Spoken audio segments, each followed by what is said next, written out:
ನಮಸ್ತೆ ಫ್ರೆಂಡ್ಸ್, ನಾನು ಆಶಾ ಗೌರಿ ಅಕ್ಷಯ ಪಾತ್ರ ಅಡುಗೆ ಮನೆಗೆ ನಿಮ್ಮನ್ನು ಪ್ರೀತಿಯಿಂದ ಸ್ವಾಗತ ಮಾಡ್ತಾ ಇದ್ದೇನೆ. ಯುಗಾದಿ ಹಬ್ಬ ಬರ್ತಾ ಇದ್ದಾಗೆ ಮನೆಗಳಲ್ಲಿ ಹೋಳಿಗೆ ಅಂತೂ ಮಾಡಲೇಬೇಕು. ಹೋಳಿಗೆಗಳಲ್ಲಿ ಬೇಳೆ ಹೋಳಿಗೆ, ಕಾಯಿ ಹೋಳಿಗೆ, ಎಳ್ಳು ಹೋಳಿಗೆ, ಶೇಂಗಾ ಹೋಳಿಗೆ, ಕ್ಯಾರೆಟ್ ಹೋಳಿಗೆ, ಖರ್ಜೂರ ಹೋಳಿಗೆ, ಹೀಗೆ ಬಗೆ ಬಗೆ ಹೋಳಿಗೆಗಳನ್ನು ಮಾಡ್ಕೊಳ್ಬೋದು. ಅದರಲ್ಲಿ ಮುಖ್ಯವಾಗಿ ಸಾಂಪ್ರದಾಯಿಕವಾಗಿ ಮಾಡುವಂಥ ಕಾಯಿ ಹೋಳಿಗೆ ತುಂಬ ರುಚಿ ಹಾಗೂ ತುಂಬ ಜನರಿಗೆ ಇಷ್ಟ ಆಗ್ತದೆ. ಯಾಕೆ ಅಂತಂದರೆ ಕಾಯಿ ಹೋಳಿಗೆ ತಿಂದರೆ ಹೊಟ್ಟೆಗೇನು ತೊಂದರೆ ಇಲ್ಲ, ವಾಯು ಆಗುವುದಿಲ್ಲ ಅನ್ನೋ ದೃಷ್ಟಿಯಿಂದ ಕಾಯಿ ಹೋಳಿಗೆಯನ್ನು ಇಷ್ಟಪಡ್ತಾರೆ. ಹಾಗಾಗಿ ನಾನಿವತ್ತು ಕಾಯಿ ಹೋಳಿಗೆ ಮಾಡುವ ವಿಧಾನವನ್ನು ತೋರಿಸ್ತಾ ಇದ್ದೇನೆ.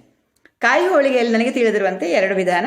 ಒಂದು ಎಣ್ಣೆಯನ್ನು ಬಳಸಿ ತಟ್ಟಿ ಮಾಡುವಂಥದ್ದು ಹೋಳಿಗೆ ಮಾಡೋದು. ಇನ್ನೊಂದು ನಮ್ಮೂರ ಶೈಲಿ ಮೈದಾ ಹಿಟ್ಟನ್ನು ಬಳಸಿ ತೆಳುವಾಗಿ ಲಟ್ಟಿಸಿ ಕಾಯಿ ಹೋಳಿಗೆ ಮಾಡುವಂಥದ್ದು. ಇವತ್ತು ಅದನ್ನು ತೋರಿಸ್ತಾ ಇದ್ದೇನೆ, ನೋಡೋಣ ಬನ್ನಿ.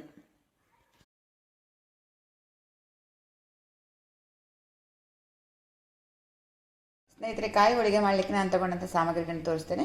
ಇದು ತೆಂಗಿನಕಾಯಿ ತುರಿ 3 ಕಪ್ಪು, ಬೆಲ್ಲ 1/4 ಕಪ್ ಇದೆ, ಮೈದಾ 1/4 ಕಪ್ಪು, ಇದು ಏಲಕ್ಕಿ ಪುಡಿ, ಸ್ವಲ್ಪ ಎಣ್ಣೆ, ಆಮೇಲೆ ಲಟ್ಟಿಸ್ಕೊಳ್ಳಿಕ್ಕೆ ಒಂದು ಅರ್ಧ ಕಪ್ ಆಗುವಷ್ಟು ಮೈದಾ ಹಿಟ್ಟು. ಮೊದಲಿಗೆ ಮೈದಾ ಹಿಟ್ಟಿನ ಕಣಕ ಮಾಡ್ಕೊಳ್ಳೋಣ. ಅದಕ್ಕಾಗಿ ಮೈದಾ ಹಿಟ್ಟು, ಆಮೇಲೆ ನೀರು. ಮೈದಾ ಹಿಟ್ಟಿನ ಸಮ ಅರ್ಧ ಭಾಗ ನೀರು ಸಾಕು.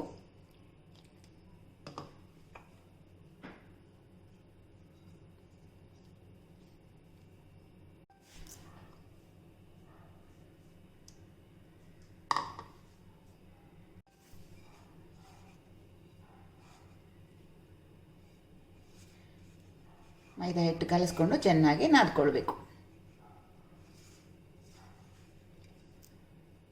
ಕಲಿಸ್ಕೊಂಡಂಥ ಹಿಟ್ಟನ್ನು ಚೆನ್ನಾಗಿ ನಾದ್ಕೊಳ್ಬೇಕು. ಎಣ್ಣೆ ಹಾಕೋದೇನು ಬೇಡ, ಹೀಗೆ ನಾದ್ಕೊಳ್ಬೇಕು. ಇದು ಚಪಾತಿ ಹಿಟ್ಟಿಗಿಂತ ಸ್ವಲ್ಪ ತೆಳ್ಳಗೆ ಬೇಕು ನೋಡಿ. ಈ ಥರ ಹಿಟ್ಟು ಸ್ಟ್ರೆಚ್ ಆಗಬೇಕು, ಚೆನ್ನಾಗಿ ಹೀಗೆ ನಾದ್ಕೊಳ್ಬೇಕು. ಚೆನ್ನಾಗಿ ನಾದ್ಕೊಂಡು ಆದಮೇಲೆ ಇದಕ್ಕೆ ಒಂದು ಸ್ವಲ್ಪ ಎಣ್ಣೆ ಹಾಕ್ತಾ ಇದ್ದೇನೆ.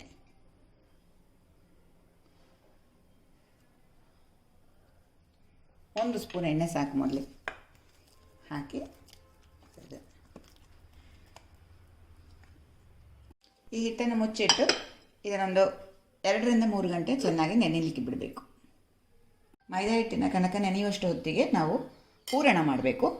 ಇದು ತೆಂಗಿನಕಾಯಿ ತುರಿ ತಗೊಂಡಿದ್ದೇನೆ ನೋಡಿ. ತೆಂಗಿನಕಾಯಿ ತುರಿ ಆದಷ್ಟು ತುಂಬ ಹಸಿಯಾದಂಥದ್ದು ಬೇಡ, ಸ್ವಲ್ಪ ಒಣಗಿದಂಥ ತೆಂಗಿನಕಾಯಿ ಬಳಸಿದರೆ ಒಳ್ಳೆಯದು.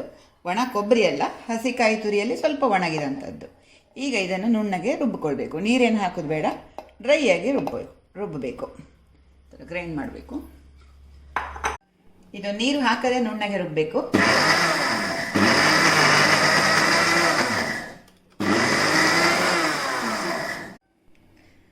ಈ ಪುಡಿ ಬೆಲ್ಲವನ್ನು ಸ್ವಲ್ಪ ತೆಳ್ಳಗೆ ನೀರು ಮಾಡ್ಕೊಳ್ಳೋಣ. ಯಾಕೆಂತಂದರೆ ಇದರಲ್ಲಿ ಏನಾದರೂ ಕಸ ಇದ್ದರೆ ಅದನ್ನು ಸೋಸ್ಕೊಳ್ಳಿಕ್ಕೆ. ಹಾಗೆ ಒಂದು ಸ್ವಲ್ಪ ನೀರು ಹಾಕ್ತಾ ಇದ್ದೇನೆ,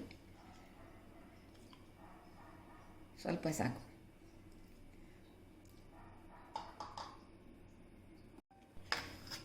ಬೆಲ್ಲ ಆಯ್ಕೆ ಮಾಡುವಾಗ ನೋಡಿ, ಸ್ವಲ್ಪ ಡಾರ್ಕ್ ಕಲರಿಂದ ಬೆಲ್ಲ ಆದರೆ ಒಳ್ಳೆಯದು. ಬಿಳಿ ಬೆಲ್ಲಕ್ಕಿಂತ ಸ್ವಲ್ಪ ಕಪ್ಪು ಬಣ್ಣದ ಬೆಲ್ಲ ಆದರೆ ತುಂಬ ರುಚಿ. ಆಮೇಲೆ ಬೆಲ್ಲ ಸ್ವಲ್ಪ ಹೆಚ್ಚು ಕಡಿಮೆ ಮಾಡ್ಕೊಳ್ಬೋದು. ನಿಮಗೆ ಸ್ವಲ್ಪ ಹೆಚ್ಚು ಬೇಕು, ಸಿಹಿ ಜಾಸ್ತಿ ಬೇಕು ಅಂದರೆ ಸೇರಿಸ್ಕೊಳ್ಳೋದು. ನಾನು ಸ್ವಲ್ಪ ಕಡಿಮೆ ಹಾಕ್ತೇನೆ, ಯಾಕೆಂತಂದರೆ ಹೋಳಿಗೆ ಸ್ವಲ್ಪ ಸಾಫ್ಟ್ ಆಗ್ತದೆ. ಬೆಲ್ಲ ಹೆಚ್ಚು ಹಾಕಿದರೆ ಸ್ವಲ್ಪ ಹೋಳಿಗೆ ಗಟ್ಟಿ ಬರ್ತದೆ. ಆಮೇಲೆ ನೋಡಿ, ಇದು ಕುದ್ರೆ ಸಾಕು. ಇದು ಹೆಚ್ಚೇನು ಪಾಕ ಬರೋದು ಬೇಡ. ನಾವು ಸೋಸಿಕೊಂಡು ಕಸ ತೆಗಿಲಿಕ್ಕೋಸ್ಕರ ನೀರು ಹಾಕಿ ಕುದಿಸಿದ್ದು. ಈಗ ಇದನ್ನು ಸೋಸ್ಕೊಳ್ತೇನೆ.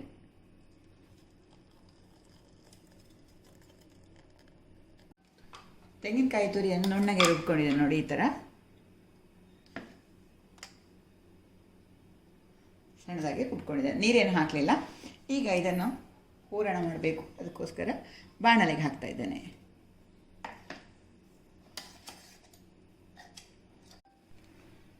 ಒಲೆ ಒರೆಸ್ಕೊಂಡಿದ್ದೇನೆ, ಗ್ಯಾಸ್ ಆನ್ ಮಾಡಿದ್ದೇನೆ. ಈಗ ಇದ್ರ ಜೊತೆ ಕಾಯಿ ತುರಿ ಜೊತೆ ಬೆಲ್ಲ ಹಾಕ್ತಾ ಇದ್ದೇನೆ, ಸೋಸ್ಕೊಂಡಂಥ ಬೆಲ್ಲ. ಬೆಲ್ಲವನ್ನು ಕಸ ಇಲ್ಲ ಅಂತಂದರೆ ನೇರವಾಗಿ ಹಾಕ್ಕೊಳ್ಬೋದು ಪುಡಿನನ್ನೇ.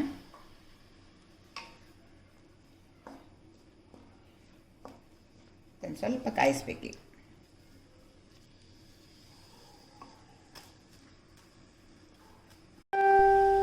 ಮೀಡಿಯಮ್ ಫ್ಲೇಮ್ ಸಾಕು. ಕೈ ಆಡಿಸ್ತಾ ಇರಬೇಕು. ತುಂಬ ಗಟ್ಟಿ ಆಗೋದು ಬೇಡ, ಒಂದು ಸ್ವಲ್ಪ ಗಟ್ಟಿ ಆಗಬೇಕಿದು. ತೋರಿಸ್ತೇನೆ.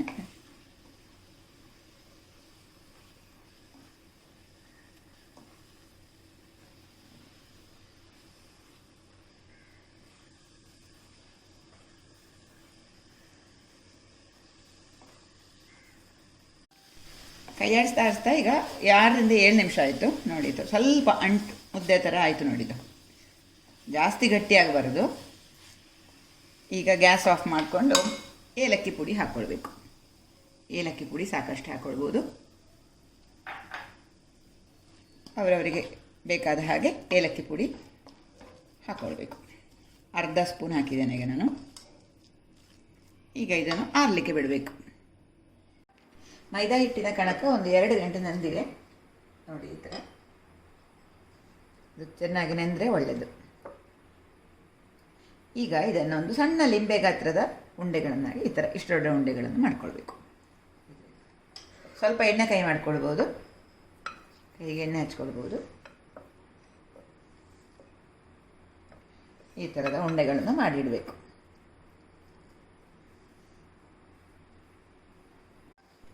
ಮಾಡಿಟ್ಟ ಹೂರಣ ಕೂಡ ತಣ್ಣಗಾಯಿತು.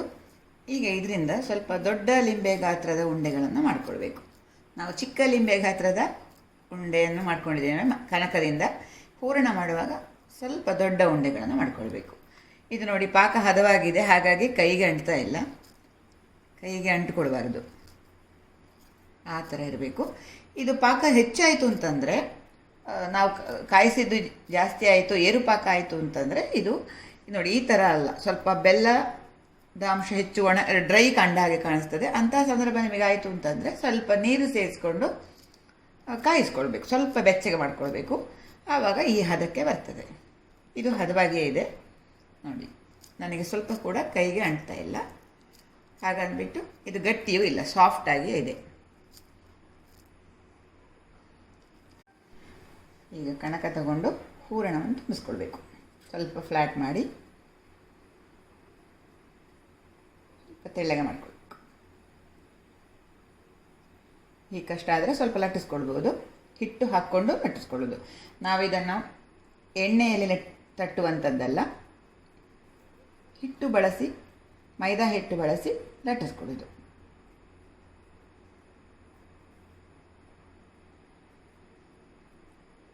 ಈ ಥರ ತುಂಬಿಕೊಳ್ಬೇಕು.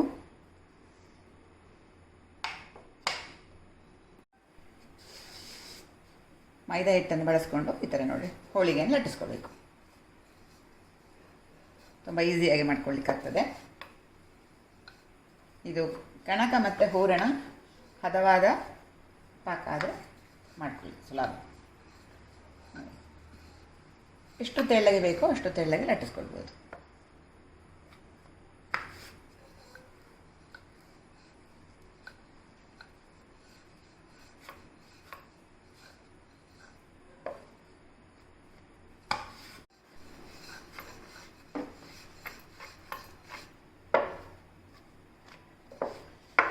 ಮೈದಾ ಹಿಟ್ಟು ಕಡಿಮೆ ಬಳಸ್ಕೊಂಡಿದ್ದೇನೆ ಲಟ್ಟಿಸಲಿಕ್ಕೆ. ಈಗ ಇದನ್ನು ಈ ಥರ ಕೈಗೆ ಮೇಲೆ ಹಾಕ್ಕೊಂಡು ಬಿಸಿ ಕಾವಲಿ ಮೇಲೆ ಹಾಕಬೇಕು. ತೆಳ್ಳಗೆ ಲಟ್ಟಿಸ್ಕೊಳ್ಬೋದು ನೋಡಿ. ಈ ಥರ ಸ್ವಲ್ಪ ಗುಳ್ಳೆ ಗುಳ್ಳೆ ಬಂದಾಗ ಮುಚ್ಚಿ ಹಾಕಬೇಕು.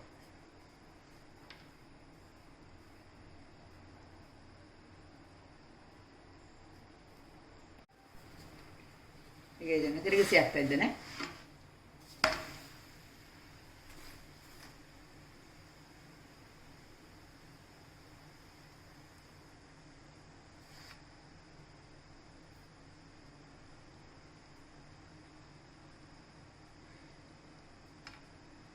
ಫ್ಲೇಮ್ ಸ್ವಲ್ಪ ಜಾಸ್ತಿ ಇರಲಿ, ತೊಂದರೆ ಇಲ್ಲ.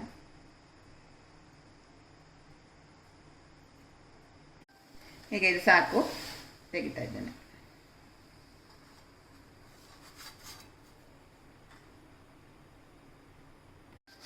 ಈಗ ಮತ್ತೊಂದು ಹೋಳಿಗೆ ಮಾಡ್ತಾ ಇದ್ದೇನೆ ನೋಡಿ.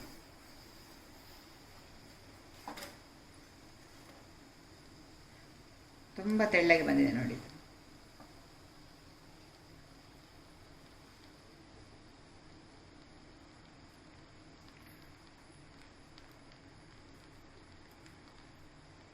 ಬದಿ ನೋಡಿಕೊಂಡು ಮಾಡೋದು ಒಳ್ಳೆಯದು.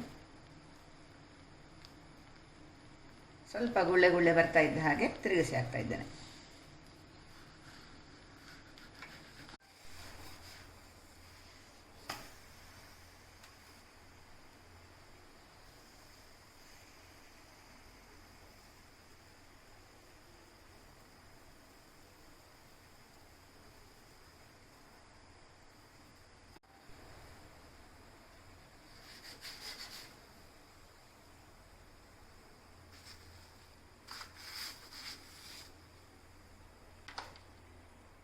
ಬಿಸಿ ಬಿಸಿ ಕಾಯಿ ಹೋಳಿಗೆ ತುಪ್ಪದ ಜೊತೆ ತುಂಬ ಚೆನ್ನಾಗಿರ್ತದೆ.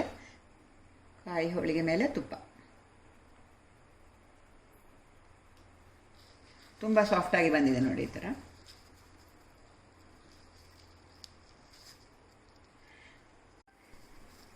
ಮೈದಾ ಹಿಟ್ಟಲ್ಲಿ ಲಟ್ಟಿಸ್ಕೊಂಡು ಮಾಡುವ ಬದಲು ಎಣ್ಣೆ ಬಳಸಿ ಕೂಡ ತಟ್ಕೊಳ್ಬೋದು, ಆ ರೀತಿಯೂ ಮಾಡ್ಬೋದು. ಇದು ನಮ್ಮೂರ ಶೈಲಿ, ಮೈದಾ ಹಿಟ್ಟನ್ನು ಬಳಸಿ ಈ ಥರ ಹೋಳಿಗೆ ಮಾಡ್ಕೊಳ್ಳೋದು.